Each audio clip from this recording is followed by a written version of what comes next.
আজও পর্যন্ত সেই গণহত্যাকারী শেখ হাসিনার কোন রকমের অনুশোচনা নাই। যেহেতু জুলাইয়ের উপরে কথা বলতে এসেছি, কিছু পর্দার আড়ালের কথা আজকে অবমুক্ত করতে চাই। আমি, আমার নেতা জনাব তারেক রহমান, দুজনেই আমরা নির্বাসিত ছিলাম। আল্লাহর কি মহিমা, যদি আমরা নির্বাসিত না থাকতাম হয়তো এই জুলাইয়ের মতো একটা অভ্যুত্থান সফলভাবে সমাপ্ত করা সম্ভব হতো না। এটাই হচ্ছে পর্দার অন্তরালের কথা। কোনোদিন আমরা ঘুমাইনি।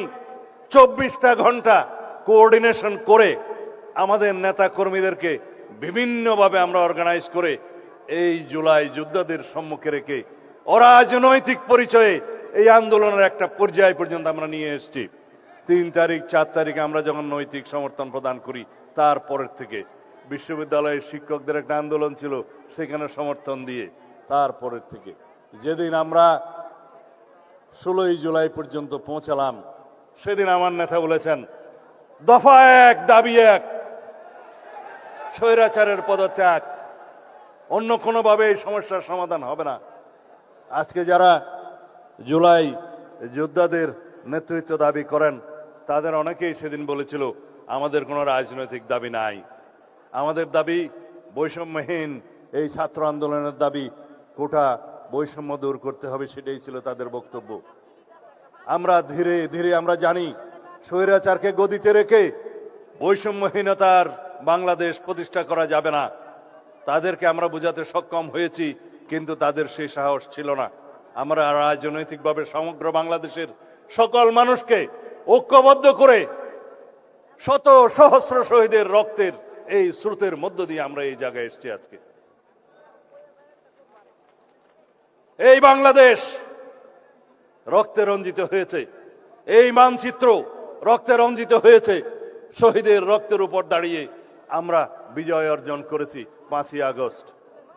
সেখানে রাজনৈতিক পরিচয়ে যদি বিভাজন করি, তাহলে সর্ববৃহৎ অংশটি থাকবে জাতীয়তাবাদী ছাত্র দলের, যুব দলের, বিএনপির অঙ্গ সংগঠনের 450-ও বেশি।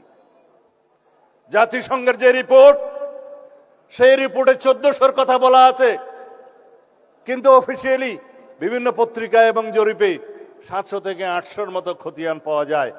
বাকিগুলো গেল কোথায়? কারণ শহীদের খতিয়ান হসপিটাল রক্ষা করতে পারে নাই, তাদের ডকুমেন্ট পর্যন্ত গায়েব করে দেওয়া হয়েছে, তাদেরকে দাফন করা হয়েছে যেন বেওয়ারিশ লাশ হিসেবে।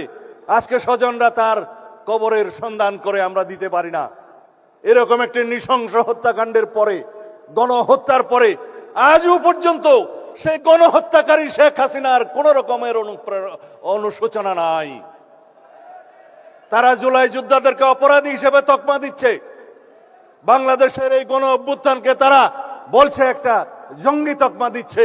বাংলাদেশে নাকি জঙ্গিবাদের মধ্য দিয়ে তাদের রাষ্ট্র ক্ষমতা ছিনিয়ে নেওয়া হয়েছে। এর চাইতে লজ্জাস করার কিছু নেই। তাদের মধ্যে অনুশোচনাও নেই, তারা দুঃস্বীকারের সেই অবস্থাও তাদের নেই, সেই ইতিহাসেই তাদের নেই। তারা উল্টো বিদেশে বসে বাংলাদেশে এখন নাকি গণতান্ত্রিক সরকারের বিরুদ্ধে বিভিন্ন রকমের ষড়যন্ত্র করছে। আওয়ামী লীগের রাজনৈতিক পতন হয়েছে, আওয়ামী লীগের রাজনৈতিকভাবে নিপাত হয়েছে, নির্মূল হয়েছে, দাফন হয়ে গেছে দিল্লিতে। সেই আওয়ামী লীগ বাংলাদেশে আর কোনোদিন রাজনীতি করতে পারবে না। রাজনৈতিক দল হিসেবে আওয়ামী লীগের বিচার দাবি করেছি আমরা, আপনারা দাবি করেছেন, তদন্ত পরিচালিত হচ্ছে।